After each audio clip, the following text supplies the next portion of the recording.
Coming up on Locked On Dodgers, we're looking ahead to today's Game 5, including a discussion about home plate umpire Doug Eddings and some answers to some listener questions. We've got a lot to talk about, so let's get Locked On Dodgers.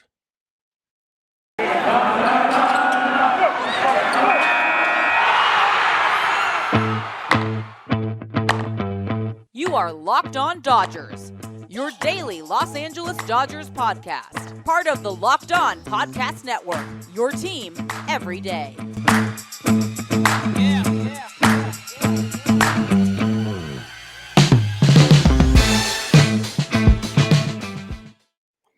Hello, Dodger fans. I am Jeff Snider, Baseball Essential, and this is Locked On Dodgers, part of the Locked On Podcast Network, your team every day.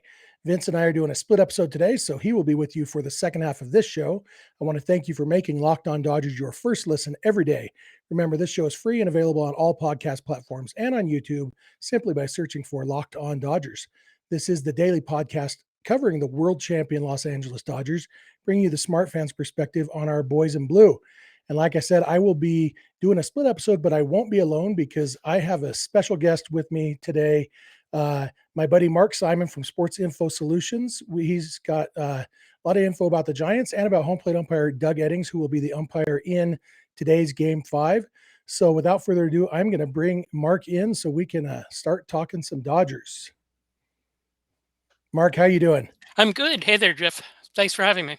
Yeah, thank you for joining me. It's a little behind the curtain stuff. It's a little after midnight where Mark is, and he hopped in on a short notice. I realized that I knew a guy who probably had a whole lot of information about stuff I wanted to talk about tonight. And since I was going to be split anyway, I thought I'd rather talk to Mark than talk to myself and just regurgitate stuff Mark had told me. So I really appreciate you staying up late for me, Mark. Jeff, I have a saying because I watch a lot of West Coast baseball. It's that the stats don't sleep.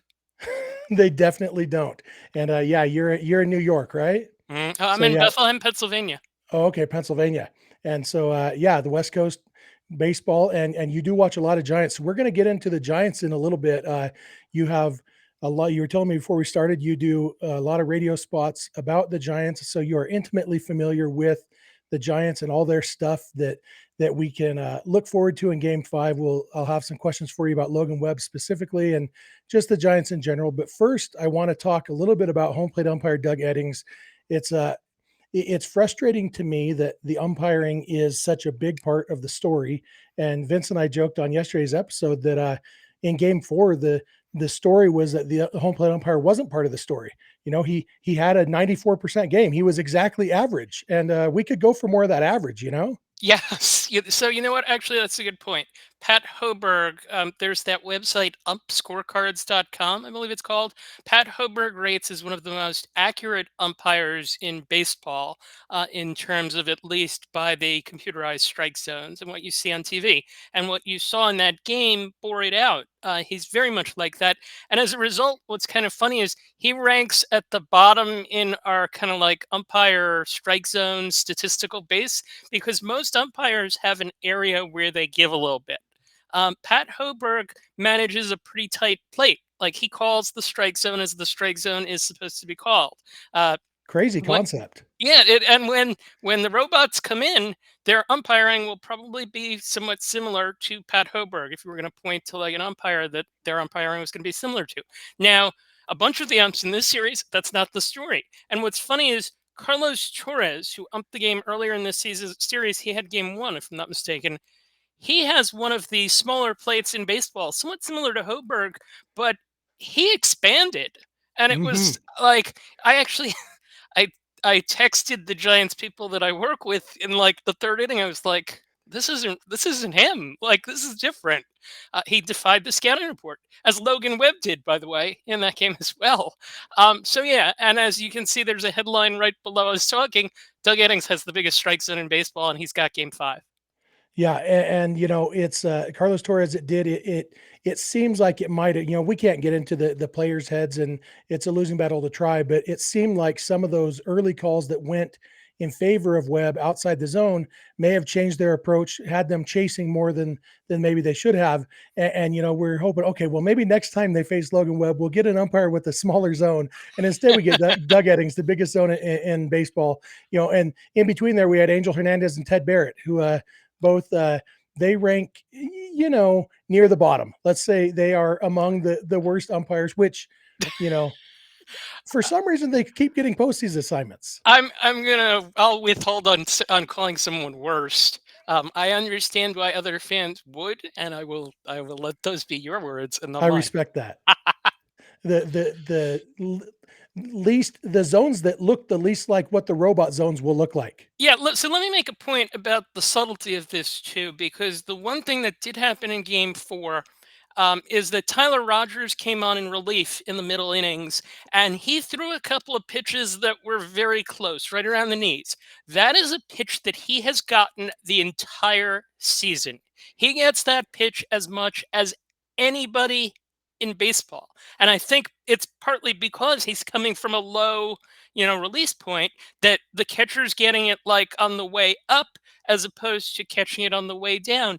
And among the way that our metrics work, we can chart like how much the catcher's value is framing a pitch, but we can also look at the umpire and which umpires call strikes in different places. And we can look at pitcher tendencies too, like are certain pitchers getting calls in certain places that other guys aren't. And Clayton Kershaw is an example of that. Clayton Kershaw and Madison Bumgarner, to be fair too, got big strike zones throughout their career. Once they establish themselves as pitchers, that happens. Tyler Rogers this year, at least among relief pitchers, was right at the top in terms of getting more strikes than you would have expected to get.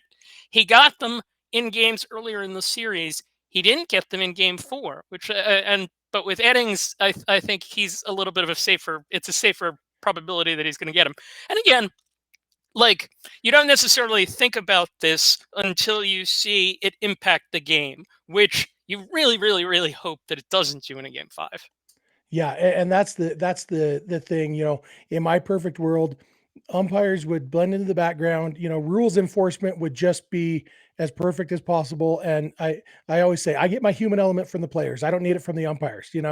And I watch baseball for baseball, not for umpiring. And so you talk about Tyler Rogers. I did see one earlier this year. I think it was late in the season that he got a call on a pitch that was, it looked to be at least 4 or 5 inches below the knees. And it's funny because where he throws from, it's like that was never in the strike zone. And yet, you would think that he wouldn't get the low pitch as much because it's a pitch. It's like when you see a backdoor curveball that never does get to the plate. It's like, okay, that pitch was never in the strike zone. It started a foot outside and ended 6 inches outside. How did he get that call? But if a catcher is getting below the ball and they can get it on the way up, they can make it look better. Like Austin Hedges is really good at that, if you remember him from the Padres. Yeah. He must be good at that because he sure isn't much of a hitter. I guess you probably can't say that either. If you can't call umpires bad, you can't say Austin Hedges is a bad hitter either. But I'll take that one too. Yep. What do you think? You made a point to me when we were chatting before that umpires don't always match their scouting reports. You mentioned that with Carlos Torres. What sort of range has Doug Eddings had this year in his games? Has he had any games where he actually was what I would call good and what you would call close to a robot umpire? You're asking me something that would take me 10 minutes to look up. Oh, okay. So I can tell you I don't know the answer to that. I will tell you this, though, that if you go back through our system and you look at the umpire charts for year by year by year, and we have like 10, 12 years worth of this data, he's always like right at the top. It's him and Bill Miller. And then you get Phil Cuzzy and Lance Barrett, a couple of these other guys. Doug Eddings is always at the top. He never, I was going to say he never disappoints, but I don't know if that's the appropriate way to say it. He always disappoints. Yeah. He always finds his way to the top of the pitcher friendliness umpire leaderboard. And he believes everything AJ Brzezinski says. So there's that. That's right. That's the other connection is you go back to the 2005 ALCS and the Angels and the White Sox and Game 2. And yeah, he changed that series. He changed a series with a call. And again, these teams, 107 wins, 106 wins. I really, really, really hope that doesn't happen tomorrow. I hope so too. So in a second, we're going to talk about the Giants. First, I want to talk to you guys about rockauto.com. There are 50 zillion different kinds of cars, as you know, and your auto parts store cannot stock the parts for all of them. At best, they'll have generic parts. At worst, they'll have to order in a part for you. And why would you drive down to an auto parts store if they're just going to have to order the part anyway? You have a computer or a phone with the internet on it because you're listening to a podcast right now. So I know you have the internet. Don't lie to me and tell me you don't have the internet. Go to rockauto.com, find the list, find your make and model of car. They'll have it. And then they'll have a list of all the parts they have. And if you look really closely, you'll notice that it also costs a lot less than the auto parts store. So you don't have to go to the auto parts store, don't have to leave your house, don't even have to put on pants, and you pay less. That is win, win, win, win, win, I believe. So if you are in the market for any auto parts, anything at all, go to rockauto.com right now and see all the parts available for your car or truck and write locked on in there. How did you hear about us box so that they know that we sent you? Amazing selection, reliably low prices, all the parts your car will ever need. rockauto.com. All right, Mark. So getting back to let's talk a little bit about the Giants. Logan Webb in game one, he dominated the Dodgers, and some of that was umpire related, possibly. Some of it was the Dodgers were expanding the strike zone. And I assume I haven't watched as much Logan Webb as you probably have this year. And so I want to know, I assume that's part of Logan Webb's game is getting guys to chase pitches out of the strike zone. Is that right? Yeah, he's got this craftiness to him. I think they've joked that like you wouldn't call a righty crafty, but he can be crafty at times, and I think Desclafani can too.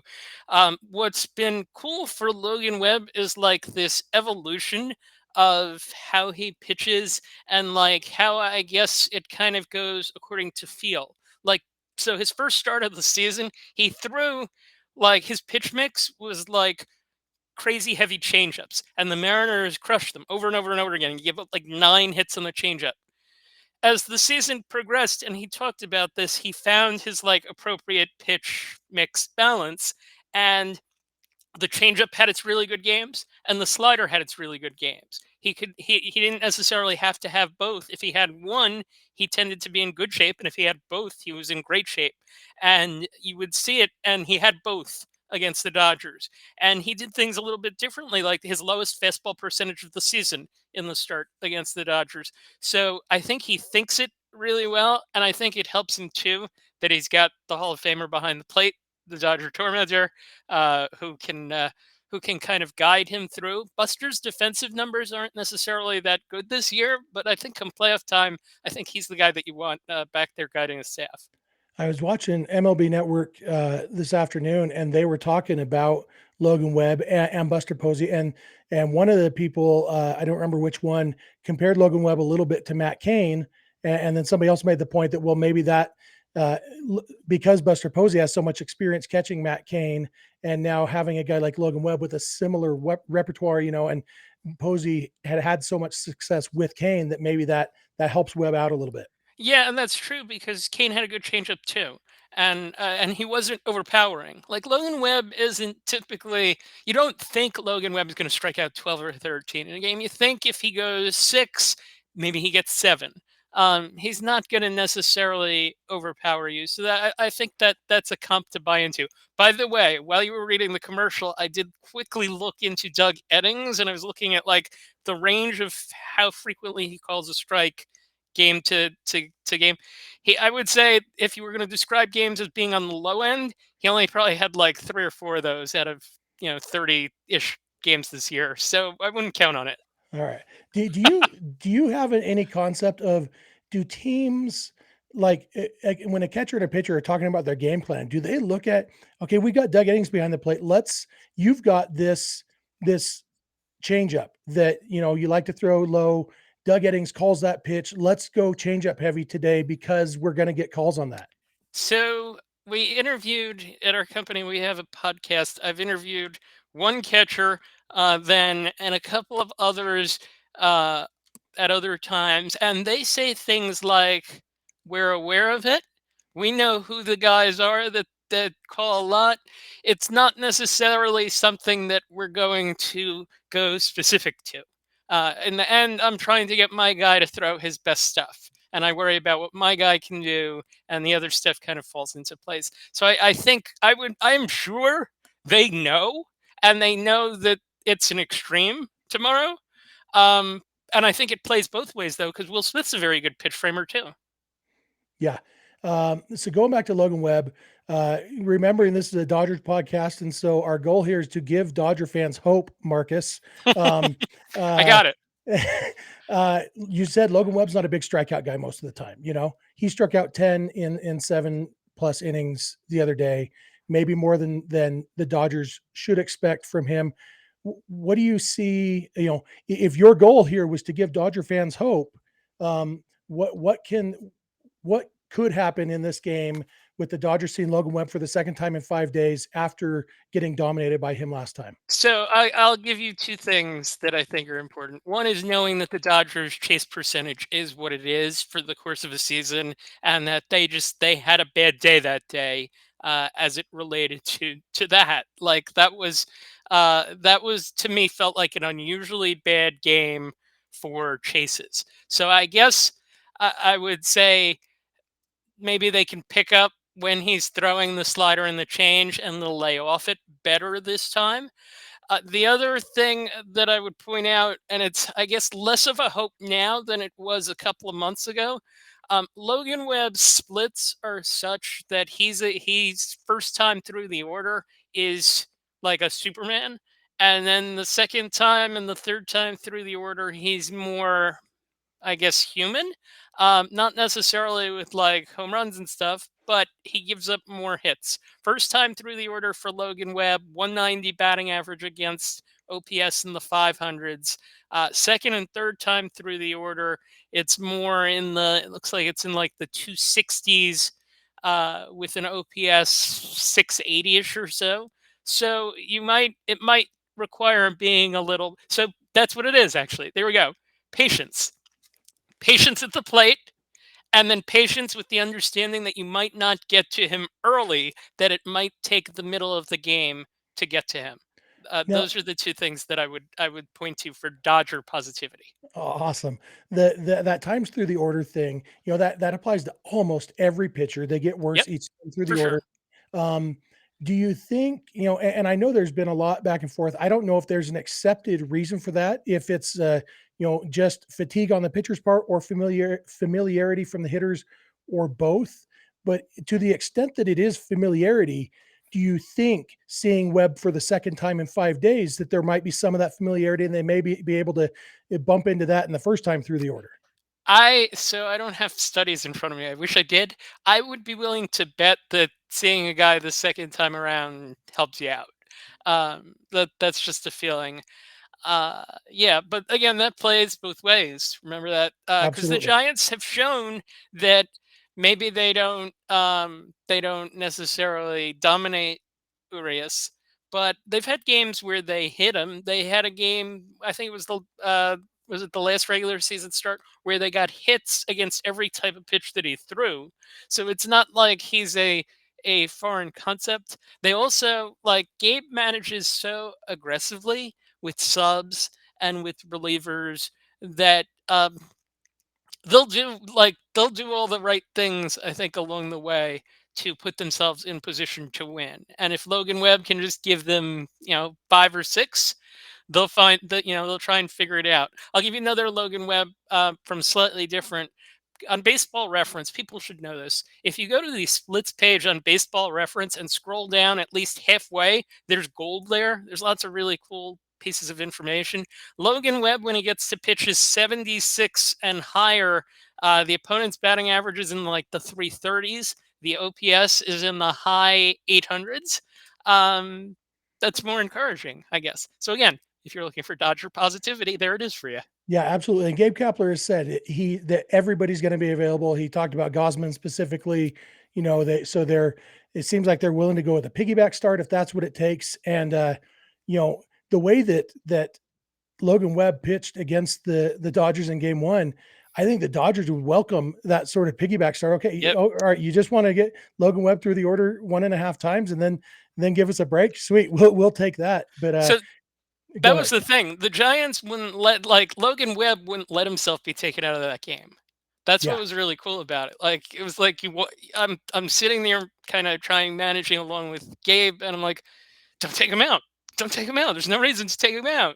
Either there's no reason. It's the playoffs. The thing I should point out too, negativity perspective here is that the game that you saw Webb pitch is essentially the same game that he pitched against the Padres in his last start of the season, where he was great.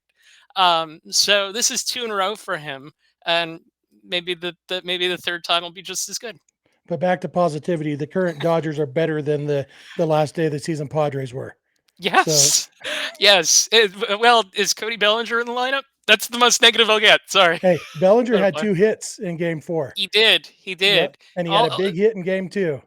And you can erase an entire season's worth of bad moments with a clutch hit. Yeah, Like, I've been that's saying it. that about Bellinger for a month and a half now. No matter what he does, the back of his baseball card, you're going to look at and say, wow, 2021 sucked. But if he can get right in the postseason, we won't care what his regular season looked like. So, And right could mean 1 hit.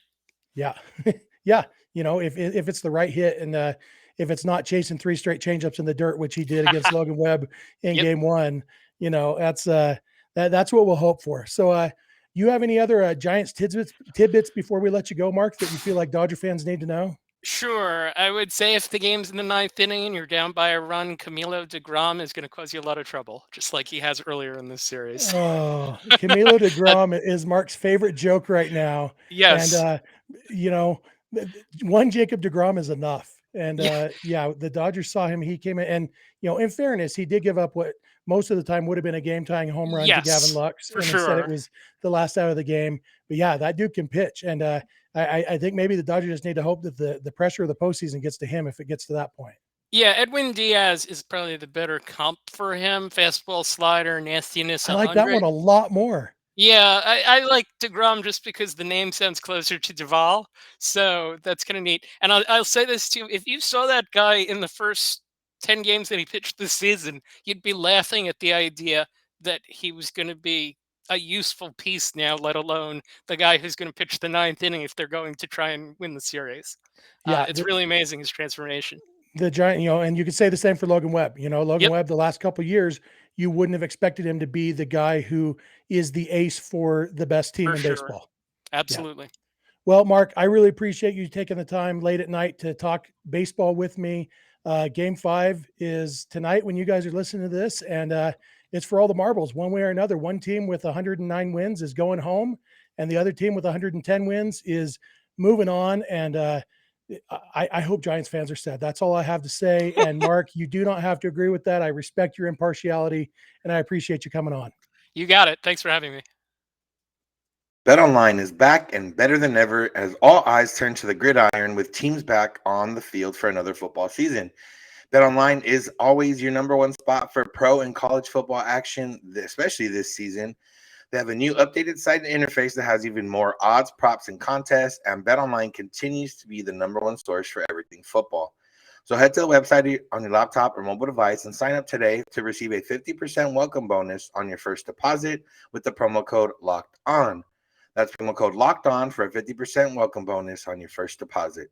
From baseball, football, basketball, boxing, right to your favorite Vegas casino games, don't wait to take advantage of all the amazing offers available for the 2021 season. BetOnline is the fastest and easiest way to bet all your favorite sports. BetOnline, where the game starts. Yo, Dodger fans. This is Vince here to finish out today's episode. Shout out to Jeff for giving us a new perspective there in the first part of the show. I'm here to answer some questions that you guys provided to us on Twitter and to round out this episode. So I'm just gonna hop right into it. The first one is from Kevin at Blue Goon 82. He says, more of a next season question. Dodgers have thrived with mainly just 3.5 starters all season. Bullpen games have been surprisingly effective. Any chance this is a strategy long term? I don't think so.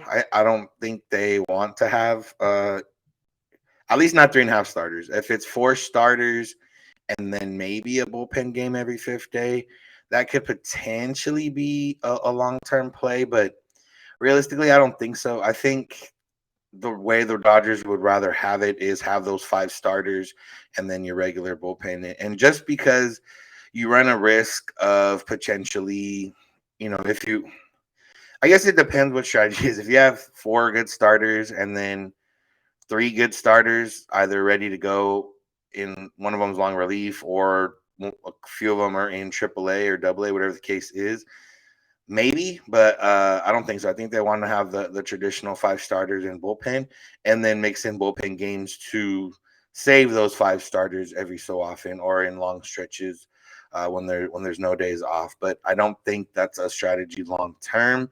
I don't think they'll ever quite get to raise territory in that sense, just because they have so much more financial resources that they'll always be able to have more starting pitching if they really want it. So that's why I don't think they'll do it that way. Next question comes from at Edwin Shafik. He says, oh, no, just not a question. But he said, heard our podcast for the first time ever, and it calmed his nerves for tomorrow's game. He said, now instead of being extremely nervous, he's just a tiny bit nervous. So glad we could help you out there, Edwin. That's what we're here for.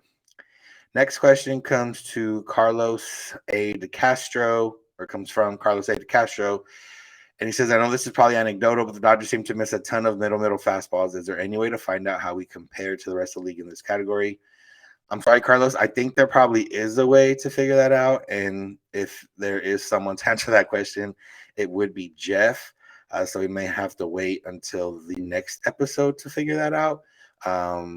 But speaking just to the anecdotally, yeah, it feels like that. It feels like the Dodgers miss a lot of fastballs right down the middle. Although I will say that, Alex Vesia at one point this year had thrown almost exclusively fastballs down the middle and was getting a ton of outs. So I don't know if it's exclusive to the Dodgers, but watching so many Dodger games, they do seem to miss or foul off a lot of pitches that are right down the middle, and usually fastballs. So yeah, I'm curious to see those numbers too, and I'm sure maybe Jeff can find out. If not, then we'll just stick with the fact that we think it is because it's anecdotal, and that's good enough for me. Next question is from at Narcissus Ninja. He asks, what adjustments do you foretell they make against Webb? I think the biggest one is not letting, and Jeff talked about this in the first part of the show, is not letting. I feel like last game they let the umpire dictate their swings a little bit. They had a few calls early in the game that were pretty far off the plate, and it seemed like that led to them swinging more at pitches that were either starting off the plate, and then they just let Webb really get far out there, where anything he was throwing that was even near the plate to start, they seem to be swinging at. I expect them to be a lot more patient. I expect them not to let the umpires. I don't expect them to let calls early in the game affect them the way they did last time. And the big thing with Webb is he completely changed the way he pitched this last time when he faced them, throwing more changeups than he has in almost any start of his career. And because the Dodgers were swinging at him, so they kept throwing them. And I don't expect the Dodgers to do that again. I don't expect them to kind of make him one-dimensional and be able to beat them with just one pitch. So I think the biggest thing is going to be patient. They're going to wait for their pitch, and they're going to wait for more stuff in the zone. And I think they're going to attack stuff in the zone with a little more fervor than they did last time. And I think that's the biggest adjustment they're going to make. Now, is it going to work? I don't know. That remains to be seen. It's also going to depend on how good Webb looks or how good his stuff is.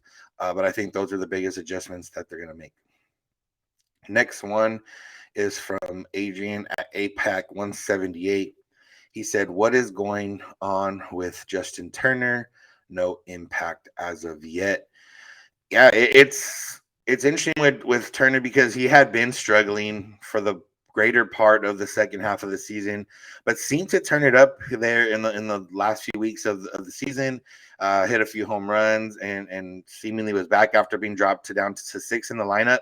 And he was kind of working his way back up and did work his way back up because he was back in the upper half of the lineup there once we got to a wild card game in the postseason. But yeah, I'm not sure. And with Turner, it's always a matter of timing, and his swing is so much built on timing with his leg kick and everything else that gets his swing kick started. And I think sometimes biggest thing for Turner is getting that foot down early enough in order to hit the ball with some power, with some oomph. And right now, it doesn't seem like he has any power or oomph behind his swings.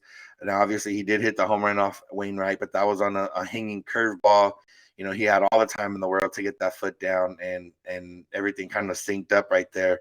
But he hasn't really been doing that here in this series. It seems like he's just off by a hair. You could see after one of his at-bats in Game 4, him talking to Van Scoyoc there in the dugout, and you know you could see that Van Scoyoc was telling him a little something, and Turner seemed a little upset or frustrated. So I think it's a little bit of a hitch right now in his swing, and it's a matter of getting that foot down, syncing up the rest of his swing, and just being a little more patient. Maybe I think that's also a part of it. So I do expect Turner to contribute something in this game, whether it's a base hit or a big home run or something like that. I do expect him to contribute something because, as we've seen it from his whole career so far with the Dodgers, he's done pretty well in October, and I hope that gets him kick-started. The Dodgers win, and that continues to push forward. Next question from Doug Reynolds at CRCL 805. He says, how many times has Seager scored from first in his career? That I also don't know, and I'm not sure if there's a way to tell that.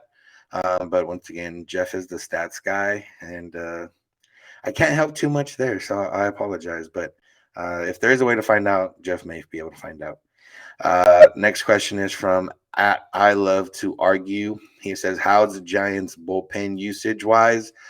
I mean, with a day off, I would imagine everyone's available for them. And same with the Dodgers, day off, everyone's available, especially in the Game 5 winner take all. They did use a lot of arms last game. Everyone except Camilo Doval pitched, and that counts for something that they all had to pitch. The biggest thing it counts for is the Dodgers got to see them and see how they pitch and things like that. Zach Littell, I think is his name. I know Littell's his last name for sure. He threw almost 40 pitches that night, so he probably is one of the ones that would come in maybe just try to get a couple outs and sneak by without facing 3 batters, or be used later in the game just because he pitched a little bit more. But everyone else, no one pitched excessively in Game 4, so they'll be all ready to go in Game 5. But for that, as what we saw in Game 4, none of them were super effective. None of them were completely shut down, so that's a good sign for the Dodgers. They can get into that bullpen a lot earlier than they did last time against Webb. But yeah, usage wise, they're all pretty much good to go. And I would imagine Kevin Gausman would also be available and on the table ready to go in case they need him, because he's on normal rest too, just kind of like he pitched the same game as Julio, and Julio's going on normal rest. Last question is from Irish Fiend 81. He says, who will handle the pressure better, Julio or Webb? And I feel like this is a little bit of a loaded leading question. If one of them doesn't perform, I don't think it becomes an issue of not being able to handle the pressure. But I will say I expect Julio to continue to be his calm self that he's always been so far, as what we've seen is his career in the postseason. I don't expect the moment to be too big for him. I expect him to pitch very well and, continue to show that demeanor that he's always shown in the postseason. So I will say that, like I said, if any of them give up 3 or 4 runs in less than 5 innings, I can't see it being a moment of the pressure was too much. I think they just maybe weren't as sharp that day, or you got to tip your hat to the offense. Now, theoretically, between the two, you would imagine that even with home field advantage, with most of the crowd backing him, that Julio would have an advantage in this category just because he's done it before. He's pitched literally on the biggest stage in the World Series and even NLCS. So, yeah, we can hope that is. But, I can't just see Logan Webb completely going out there and unraveling and walking a bunch of guys and not looking that good. I feel like they'll both be pretty good, and then they'll hand it off to the bullpens, and it'll be a game of the bullpens.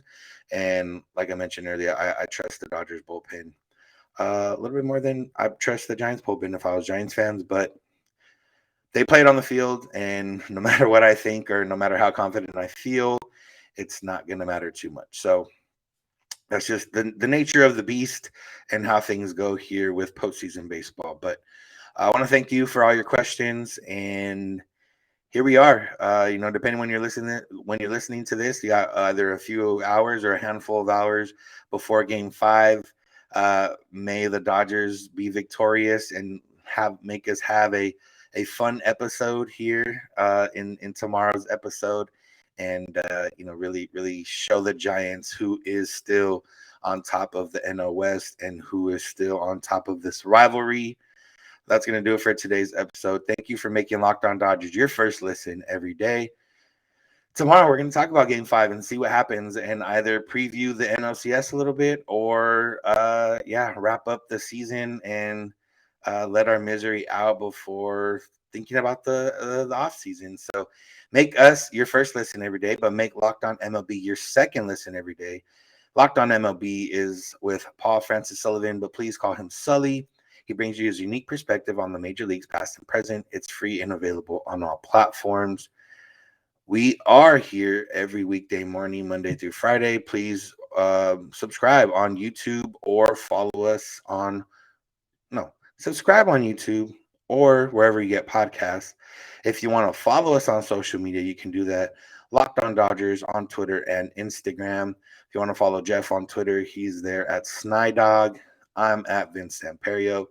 If you want to get a hold of us, you can always leave us a voicemail or send us a text at 323-863-5625. Text or voicemail right there. You can always send us an email, lockedondodgers@gmail.com. We're every weekday morning, and we hope you'll be with us when you get in your car or if you're at home. Tell your smart device to play a podcast, Locked On Dodgers. And remember, you don't have to agree. You just have to listen. Have a good one.